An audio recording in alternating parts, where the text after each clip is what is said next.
Você sabe o que é pedra formal dirigente? Não? Então assista esse vídeo até o fim, porque está começando mais um episódio da série Com Direito nas Férias.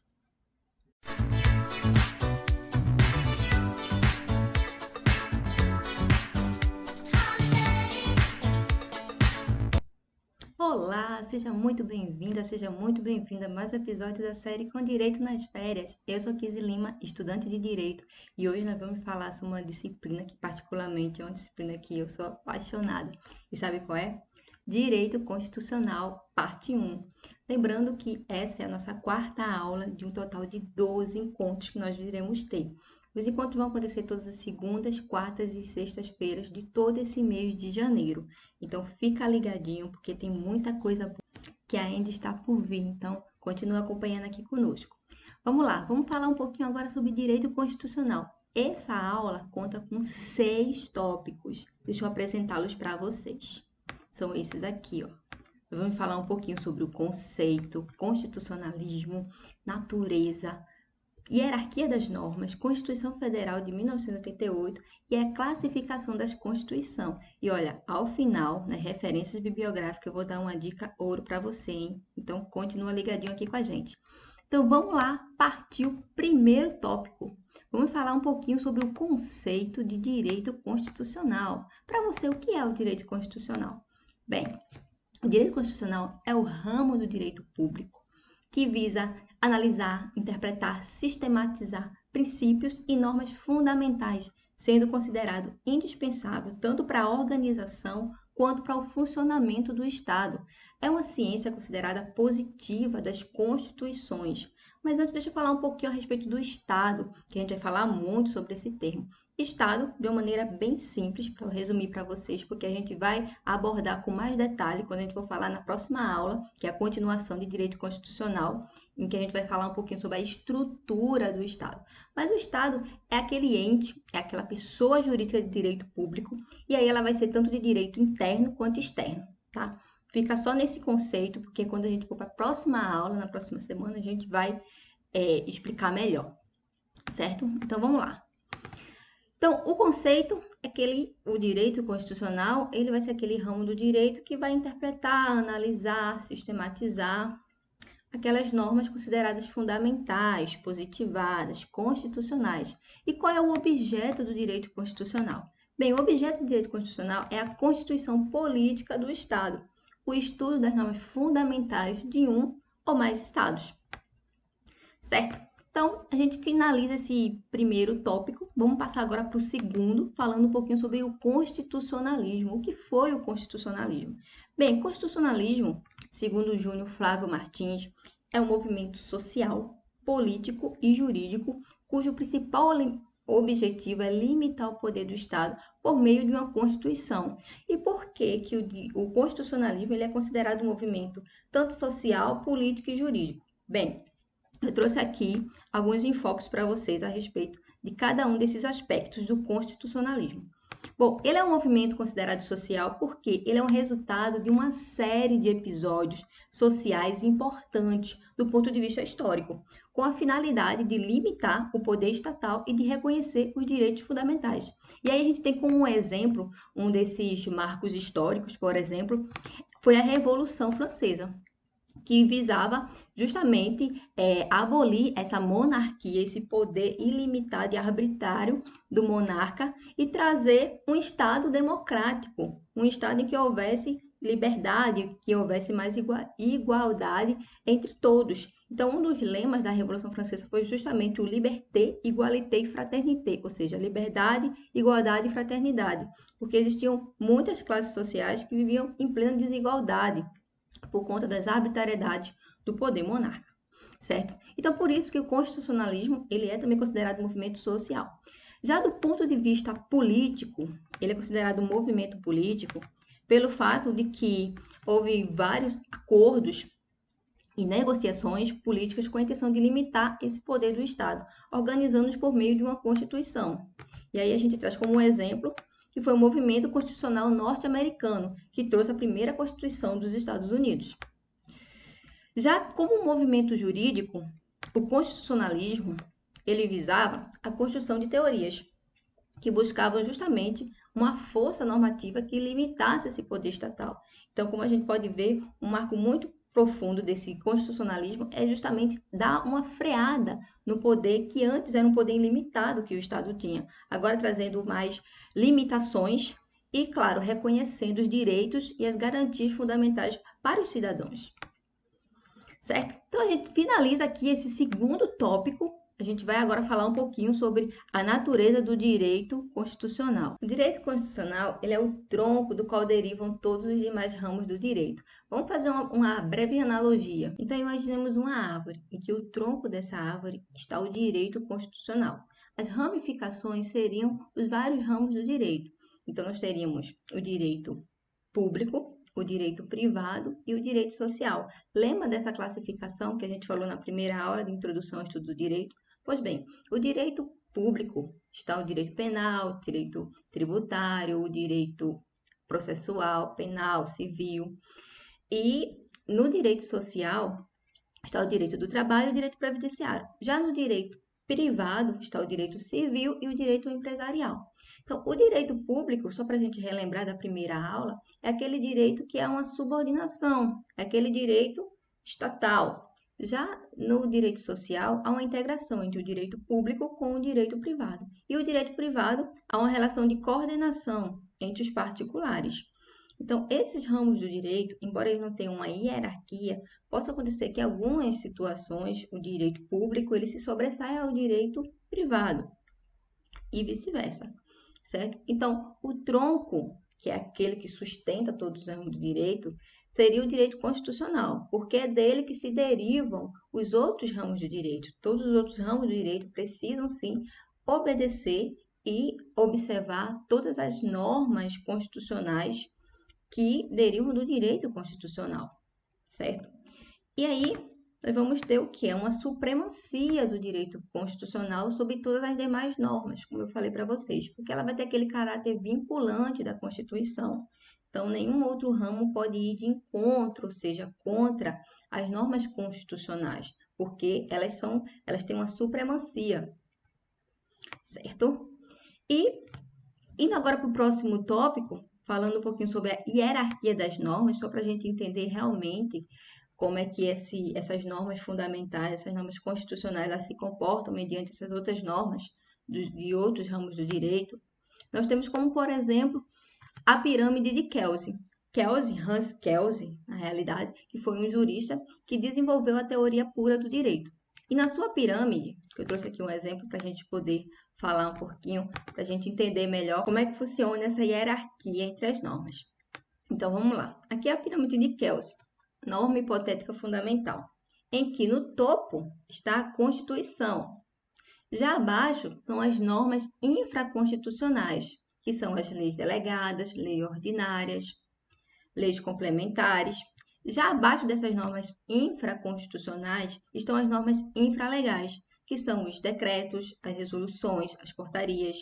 E um detalhe é que as normas de caráter superior, quando elas entram no ordenamento jurídico, se elas forem de encontro às normas infraconstitucionais, por exemplo, essas normas infraconstitucionais elas podem ser revogadas, que é um dispositivo que a gente vai ver, um fenômeno que a gente vai ver na aula 2, na continuação dessa aula de direito constitucional.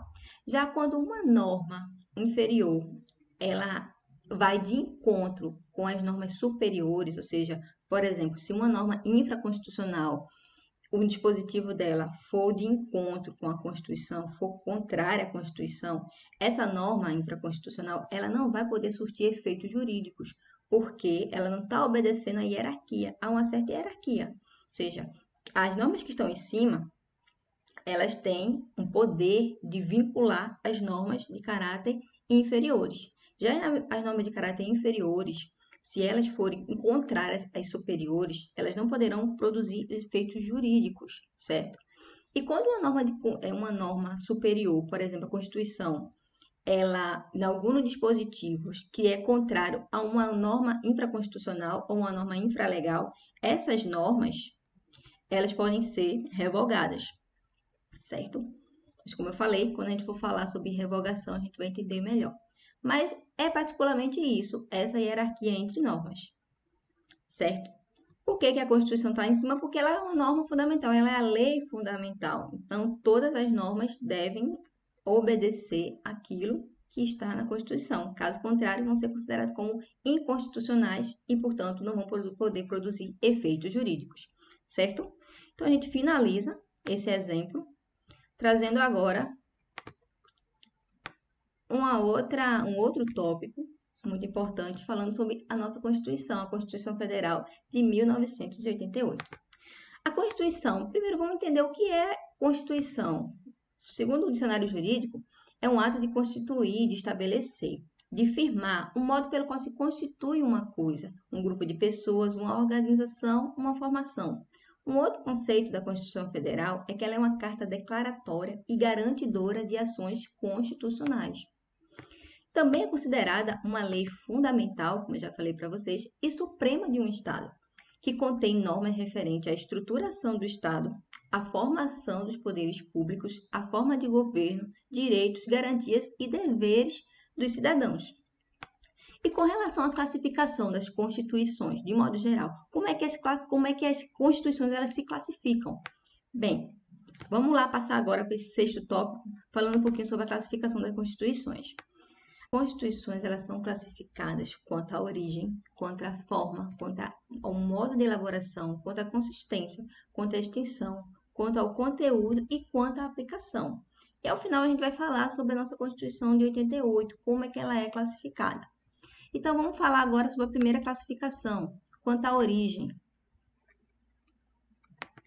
Quanto à origem, as constituições elas podem ser promulgadas, outorgadas, cedaristas e pactuadas. Vamos ver um pouquinho sobre cada uma delas. Promulgadas é aquela que é elaborada por meio de voto de representação, aquela que decorre de um trabalho de uma Assembleia Geral Constituinte que é representada pelo povo, porque foi eleita pelo povo. E aí temos uma observação. No Brasil, nós tivemos as seguintes constituições promulgadas: a de 1891, que teve a participação de Rui Barbosa, a de 1934, a de 1946 e a de 1988, que é a nossa Constituição atual. Já com relação às outorgadas, o que são constituições outorgadas? São aquelas constituições impostas ao povo pelo governante, mas sem a participação popular. E no Brasil nós tivemos também constituições outorgadas, que foram a de 1824, que foi considerada a nossa primeira Constituição brasileira, que foi outorgada por Dom Pedro I. A de 1937, que foi outorgada por Getúlio Vargas. E a de 1967, na ditadura militar, e 1969. Já as cesaristas são feitas pelo governante, mas submetidas à apreciação do povo mediante referendo. O referendo é quando se convoca o povo após a edição de uma norma para que eles possam apreciá-la, se vão ratificá-la, ou seja, confirmá-la ou não.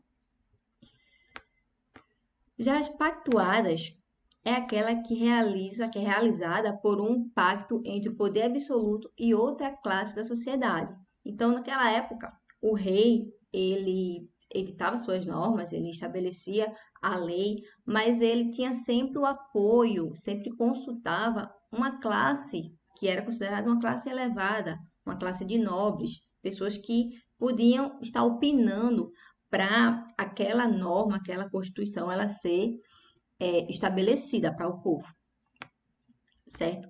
Então, essas são as classificações quanto à origem.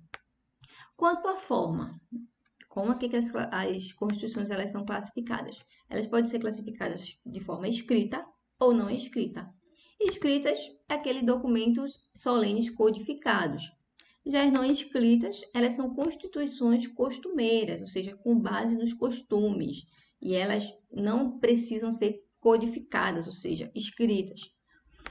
Quanto ao modo de elaboração, as constituições podem ser dogmáticas ou históricas. Dogmáticas porque elas são um produto escrito e sistematizado por um órgão constituinte, partindo de princípios e ideais fundamentais dos dogmas de um momento histórico. Já as históricas, elas são fruto de uma lenta e contínua síntese de história e tradições de um determinado povo, que é considerada aquelas constituições costumeiras, como, por exemplo, a Constituição Inglesa. Já quanto à consistência, as constituições elas podem ser imutáveis, rígidas, flexíveis ou semi-rígidas. Imutáveis é quando é vedada qualquer alteração, é aquela Constituição que não pode ser alterada. Embora alguns doutrinadores acreditem que essa imutabilidade ela não é absoluta, há algumas limitações que podem fazer com que, mesmo ela sendo imutável, dependendo do período do tempo em que aquela Constituição estiver, ela pode sofrer sim uma breve alteração, mas em regra ela é imutável, ou seja, é vedada qualquer alteração. Já as rígidas, elas podem sofrer alterações por meio de um processo mais rigoroso, por exemplo, uma PEC, em que é aquela proposta, a emenda à Constituição, em que passa por todo aquele processo da iniciativa, da votação. Então, é bem mais rígido e bem mais difícil de ser alterado, porém, não é impossível. Ela pode sofrer sim alterações, contanto que passe por um processo mais rigoroso, mais dificultoso, mais bem elaborado, mais trabalhoso, vamos assim dizer. Já as flexíveis, elas são aquelas constituições que são mais fáceis de ser alteradas, elas não precisam passar por um processo trabalhoso, dificultoso, para que haja uma alteração em algum de seus dispositivos. Já as semi-rígidas, elas possuem um meio termo. Parte delas são rígidas, difíceis de ser alteradas, e outra parte são flexíveis, que são mais fáceis de sofrer alteração. Quanto à extensão, as constituições elas podem ser sintéticas ou analíticas. Sintéticas prevêem somente princípios e normas gerais de regência do Estado. São consideradas aquelas constituições reduzidas, simples, concisas. Como exemplo, nós temos a Constituição norte-americana de 1787.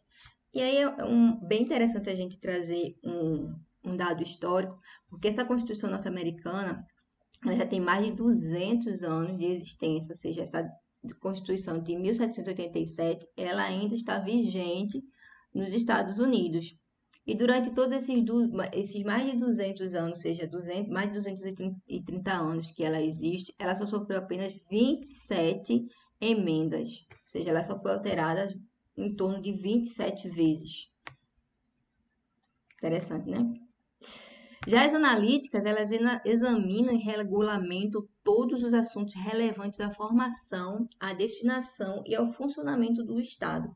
São aquelas constituições consideradas extensas, prolixas, como, por exemplo, a nossa Constituição Federal de 1988. Bem, vamos agora falar sobre o conteúdo, quanto ao conteúdo. Elas podem ser formais ou materiais. Vamos falar um pouquinho primeiro sobre as materiais. Materiais é aquele conjunto de regras materialmente constitucionais, que podem ser codificadas ou não.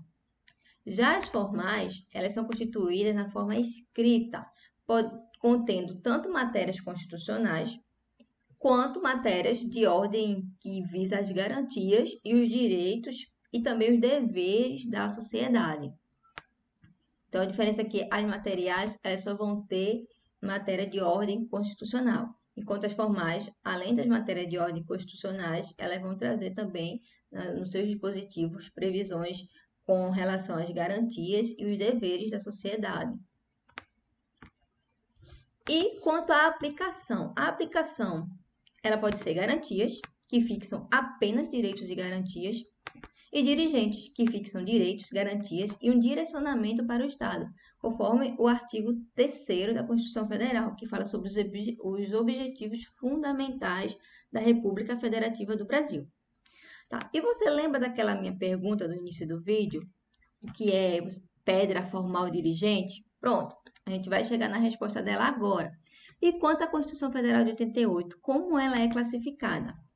E aí eu trouxe um mnemônico para vocês poderem lembrar. A Constituição Federal, ela é pedra formal dirigente. Por quê? Porque ela é promulgada, escrita, dogmática, rígida, analítica, formal e dirigente. Deixa eu ampliar aqui para a gente poder ver melhor essa classificação. Então, vamos lá. Com relação à forma, a nossa Constituição, aliás, com relação à origem, ela é promulgada. Com relação à forma, A Constituição de 88, ela é escrita. Modo de elaboração, dogmática.